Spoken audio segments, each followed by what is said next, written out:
BTC is always super interesting to talk about because like we've been in this range for literally 2 years, 2+ years, I'm pretty sure. Yeah, 770 days, right? It's been one giant range. We have range high, range low, and then you had like a bunch of deviations above and below. And the fact that we're now below mid, we broke down below, had a nice 3 inside up on the weekly there. We came back up. I think that's when ETH did the outperformance. And now it's just been chopping. And again, it's back under mid. So for me, like the most logical scenario is let's go retest range low. So whether you come back to 055, 054, 056, I think below 0.6 gets interesting. But I think the key to remember here is that when you do get into this area, you got to be really cognizant. Buying the, what is this, 1, 2, 3, 4, whatever fifth tap of the range low might work, but rule of fives, like Trips like to say, the potential for this to actually just like break down would be catastrophic for ETH. Not saying it will. I'm not going to call which way the range is going to break, but whichever way this range does decide to break, so if it's down or eventually up, you don't fade it, right? So 2 years sitting in a range, when it does decide to make the move, don't fade it. But for me, most logically speaking, below 0.6 seems likely on ETH BTC.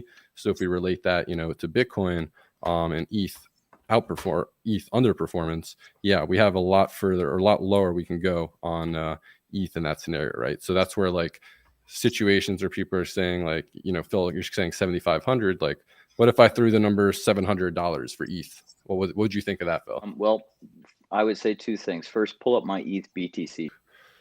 Yep. So I have exactly the same levels mapped out that you do. Okay, nice. A loss of 0.6223, you're going to head down to 0.4860. Yep. You lose that, you're heading down to 0.3387. Yeah, and then I pretty much have the. Yeah, you see my dots on there. Yep. And the circles. You reclaim the high up there, you're going up to 1127. If you don't reclaim that, you break down. Then you're heading down. Like I've got the same idea that you do. I'm going to pull my ETH chart for you so you can see that. You got that on there? 585, 274. Yeah. So right now, let me just magnify it. There you go. Okay. This is a bear stream, guys. Yeah, I was gonna say. By the way, like I'm not being like Eric. Nothing. I'm just. We're talking about these are scenarios. It doesn't mean it's going. Exactly. But well, what's interesting, guys, about that is, what the shift is palatable for what has happened over the last, I don't know, 4 months in crypto. It used to be all bears or all bulls, and now it's just like nobody cares anymore. Yeah, everybody's just kind of trading what's given and take it for what it is, and nobody's really picking it because I don't think anybody cares anymore. Like it used to be, people were so passionate about this stuff. Like when was the last time you had a reply guy just being like, "Bitcoin's going to save the world"? I mean, I haven't all seen of them. But yeah, no, I agree, and I Um, think that's what you just need to take it for what it is.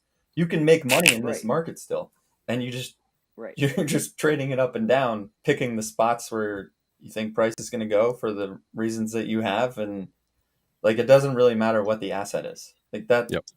Right. That approach where you're not emotionally attached or Biased, just yeah, by bag holding. who cares? I don't care if Exactly. Bitcoin goes to 20K.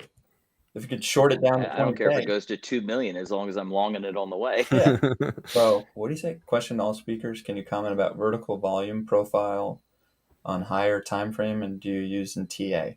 I don't actually use volume that much. I mean, I think the VPVR stuff is interesting. It's pretty obvious that we use largely liquidity based things, but the guys who track spot buying volume, I don't know if you do that, Phil, but like it's helpful. Flows are helpful as well, but I guess I have enough information just from overall price action, Fibonacci levels that I use, liquidity, that type of stuff.